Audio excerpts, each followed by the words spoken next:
வணக்கம். ஆடி பௌர்ணமியை ஒட்டி அசைந்து வரும் வாகனங்கள், போக்குவரத்து நெரிசலால் வாகன ஓட்டிகள் அவதி. உலக பிரசித்தி பெற்ற அண்ணாமலையார் திருக்கோவில் பௌர்ணமி தினத்தன்று லட்சக்கணக்கான பக்தர்கள் உள்ளூர் மட்டுமல்லாது வெளி மாவட்டம், வெளி மாநிலங்களில் இருந்து ஏராளமான பக்தர்கள் வருகை புரிந்து கிரிவலம் வருவது வழக்கம். இன்று ஆடி பௌர்ணமி தினத்தை முன்னிட்டு கர்நாடகா மாநிலத்திலிருந்து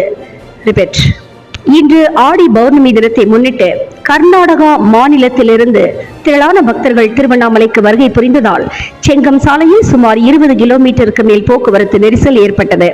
இதனால் வாகனங்கள் ஒன்றன் பின் ஒன்றாக அணிவகுத்து நின்றதால் வாகன ஓட்டிகள் பெரும் சிரமத்திற்கு ஆளாகின்றார்கள்.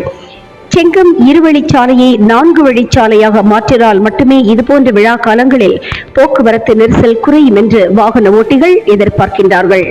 தினமுகம் எக்ஸ்பிரஸ் செய்திகளுக்காக மண்டல தலைமைச் செய்தியாளர் டி. குருபரன் மற்றும் ஐயம்மாள்.